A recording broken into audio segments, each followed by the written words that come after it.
Hello friends, स्वागत है आपका चिराग क्लासेज के ऑनलाइन यूट्यूब चैनल के ऊपर। तो फ्रेंड्स, कैसे हो आप लोग? आई होप आप सब बढ़िया होगे और अपना एसएससी जीडी भर्ती 2024 की फिजिकल की तैयारी में लगे होगे। तो फ्रेंड्स, आज के इस वीडियो के अंदर हम बात करने वाले हैं एसएससी जीडी भर्ती 2024 के बारे में, जिसके अंदर हम बात करेंगे नॉर्मलाइज स्कोर। यानी बहुत सारे कैंडिडेट यहाँ पर मैसेज करते थे, कमेंट करते थे कि सर एसएससी जीडी का जो नॉर्मलाइजेशन होता है वो किस प्रकार होता है, किसको कितना नंबर मिलेगा, यस आप हमारे को बताइए। तो फ्रेंड्स, आज का ये वीडियो इसी टॉपिक के ऊपर होने वाला है। इसके साथ साथ किन के नंबर बढ़ेंगे, और बहुत सारे कैंडिडेट बोल रहे हैं कि सर क्या वैकेंसी बढ़ सकती है या नहीं बढ़ सकती, क्योंकि अगर वैकेंसी इतनी रही, मतलब 26,000 ही रही, तो हमारा सिलेक्शन नहीं होने वाला। ठीक है, तो उनका कहना है कि सर क्या वैकेंसी बढ़ सकती है या नहीं बढ़ सकती, आप हमारे को बताइए। इसके साथ साथ रिजल्ट किस दिन आएगा, किस दिन जारी होगा, फिजिकल कब से स्टार्ट होगा, सारी कुछ जानकारी मैं इस वीडियो के अंदर आपको देने वाला हूं। तो ये वीडियो बहुत ही ज्यादा इंपॉर्टेंट रहने वाला है, वीडियो के लास्ट तक बने रहे। और अभी तक आपने हमारे चैनल को सब्सक्राइब नहीं किया है तो चैनल को सब्सक्राइब करके बेल आइकन को जरूर प्रेस कीजिएगा, जिससे भर्ती से संबंधित नई नई जानकारी आपको सबसे पहले मिल सके। तो चलिए फ्रेंड्स, शुरू करते हैं। तो फ्रेंड्स, वीडियो में आगे बढ़ने से पहले मैं आपको बता देता हूं, अगर आप भी एसएससी सीएचएसएल की तैयारी में लगे हुए हैं तो बेस्ट बुक आपकी चक्षु पब्लिकेशन। इस बुक के अंदर आपको 2450 प्लस ऑब्जेक्टिव टाइप के क्वेश्चन मिल जाएंगे। इसके साथ साथ आपको 20 प्रैक्टिस सेट मिलने वाले हैं, और इस बुक के अंदर आपको 9 सॉल्ट पेपर मिल जाएंगे 2017 से लेकर 2023 तक के। और ये बुक आपकी अकॉर्डिंग टू सिलेबस रहने वाली है, मतलब आपके सिलेबस को नजर में रखते हुए इस बुक को डिजाइन किया गया है। बहुत ही बढ़िया बुक है, एसएससी द्वारा निर्धारित नवीनतम पाठ्यक्रमानुसार ये बुक डिजाइन की गई है। ठीक है फ्रेंड, इसके अंदर मैं आपको दिखा देता हूँ ये बुक अंदर से किस प्रकार दिखाई देती है। इस बुक के अंदर आपको 2023 के जितने भी पेपर है वो मिल जाएंगे विद सॉल्यूशन के साथ, और इनका जो सॉल्यूशन है वो बहुत ही बढ़िया तरीके से दिया गया है। यानी यहाँ पर दो तरीके दिए गए, अल्टरनेट मेथड के साथ आपको सॉल्यूशन मिलने वाला है। मान लीजिए एक तरीका आपको समझ में नहीं आया तो आप दूसरा तरीका देख सकते हैं और उस क्वेश्चन को समझ सकते हैं। तो ये बुक बहुत ही बढ़िया बुक है। इस बुक को परचेज करने के लिए मैं डिस्क्रिप्शन बॉक्स में एक लिंक दे रहा हूं, उस पे ऊपर आप क्लिक कीजिए और इस बुक को परचेज कर लीजिए और अपनी तैयारी को और भी ज्यादा बेहतर बना लीजिए। तो चलिए फ्रेंड्स, आगे बढ़ते हैं। तो सबसे पहले बहुत सारे कैंडिडेट यहाँ पर बोलते रहते हैं कि सर नॉर्मलाइजेशन किस प्रकार होता है, ये किन बातों के ऊपर निर्भर करता है। तो ध्यान से देखिएगा, आपके शिफ्ट में टॉपर्स के कितने नंबर बन रहे हैं और एवरेज के कितने नंबर आ रहे हैं, ये इस चीज के ऊपर निर्भर करता है। मतलब टॉपर्स के नंबर, एवरेज के नंबर, इन दोनों को एक किया जाता है। ठीक है, इसके बाद में सारी शिफ्ट में टॉपर्स के कितने नंबर आ रहे हैं और एवरेज स्टूडेंट के कितने नंबर आ रहे हैं, इस चीज के ऊपर होता है। इसके बाद में इजी शिफ्ट को बेस माना जाता है। यानी आप सभी को पता है पेपर 3 लेवल में होता है, इजी, मीडियम और हार्ड। यहाँ पर इजी शिफ्ट को बेस माना जाता है। इजी शिफ्ट में जैसे मान लीजिए किसी कैंडिडेट के यहाँ पर 90 नंबर बन रहे हैं, इजी शिफ्ट है उसकी। ठीक है, और हार्ड शिफ्ट मान लीजिए 120 सॉरी, यहाँ पर किसी कैंडिडेट है जिसके 120 नंबर बन रहे हैं और इस शिफ्ट को इजी शिफ्ट मान सकते हैं, क्योंकि अगर ज्यादा नंबर बनेंगे उसे इजी शिफ्ट मानेंगे।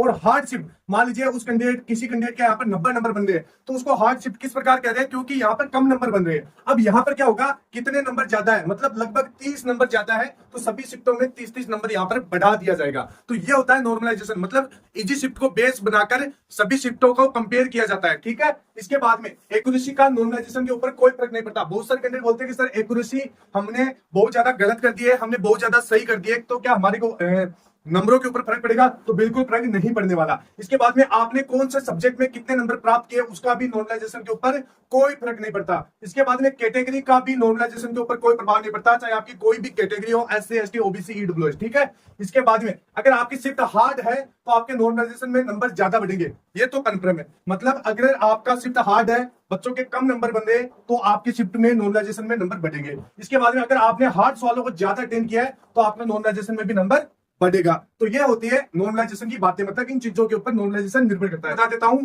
अभी तक जो हमने देखा कि कौन सी शिफ्ट ज्यादा हार्ड थी और कौन कौन सा सब्जेक्ट यहाँ पर हार्ड था, वो आप देख लीजिएगा। यहाँ पर 20 फरवरी शिफ्ट 2 का रीजनिंग हार्ड था, ये आप ध्यान में रखिएगा। इसके बाद में 20 फरवरी शिफ्ट 4 का रीजनिंग और जीके, ये दोनों चीजें हार्ड थी। इसके बाद में 22 फरवरी थर्ड शिफ्ट में जीके हार्ड था। ठीक है, आप कौन सी शिफ्ट में थे कमेंट बॉक्स में बताइएगा। इसके बाद में 22 फरवरी की चौथी शिफ्ट में मैथ और जीके हार्ड था।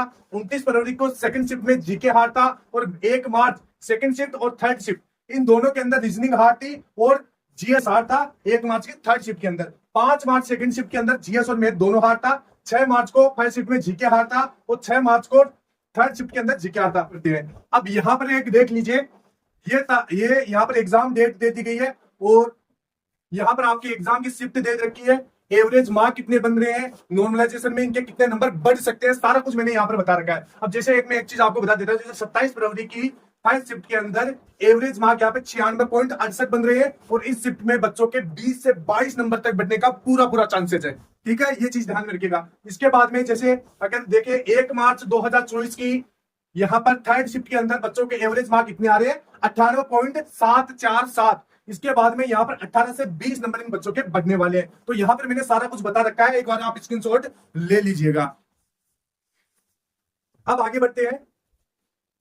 अब यहाँ पर कुछ और भी मेरे पास एग्जाम डेट है और शिफ्ट है, यहाँ पर देख सकते हैं। जैसे 24 फरवरी है, 29, 28, 21, 22 और 22 फरवरी तक। ठीक है, यहाँ पर ये शिफ्ट थी और यहाँ पे इनके ये एवरेज मार्क बन रहे हैं और यहाँ पर ये नंबर है बच्चों के। ठीक है, इतना नंबर बिल्कुल बढ़ने वाला है। ये डेटा हमारे को कहां से मिला? तो ये हमने क्या है, जो हमारी एप्लीकेशन है एसएससी जीडी के नाम से, जहां पर 5 लाख प्लस बच्चे जुड़ चुके हैं अब तक। आप प्ले स्टोर में जाके देख सकते हैं।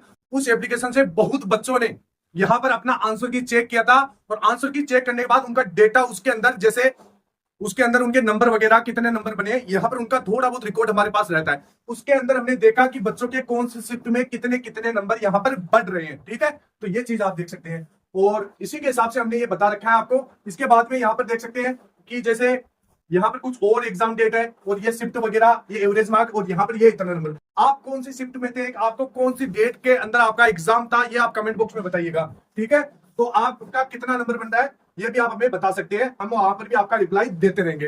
तो ये थे बच्चों के नंबर, ये भी आप देख सकते हैं। यहाँ पर बहुत बढ़िया बढ़िया नंबर बन रहे थे बच्चों के, क्योंकि इस बार पेपर का लेवल बहुत ज्यादा इजी तो नहीं मान सकते, लेकिन ठीक था, इजी टू मॉडरेट लेवल का था। और यहाँ पर अगर बात करें नेगेटिव मार्किंग 1/8 थी, तो इस कारण बच्चों ने बहुत ज्यादा तुक्के लगाए हैं और उनके तुक्के सही भी बैठ रहे हैं। इस वजह से इस बार आपका थोड़ा कट ऑफ है वो हाई जाने वाला है, ये चीज आप मान के रखिए। ठीक है, तो ये थे। अब यहाँ पर बहुत सारे कैंडिडेट बोले कि क्या वैकेंसी बढ़ेगी या नहीं बढ़ेगी। तो फ्रेंड्स मैं आपको एक बात बता देता हूं, हमने कुछ दिन पहले यहाँ पर एक बच्चे ने, हमने देखा था यहाँ पर एक बच्चे ने आरटीआई लगाई थी एसएससी को। ठीक है, और उनसे पूछा था कि क्या वैकेंसी बढ़ सकती है। तो फ्रेंड्स सबसे पहले मैं अपना पॉइंट ऑफ व्यू आपको बता देता हूँ, यहाँ पर वैकेंसी बढ़ने का बहुत कम चांस है।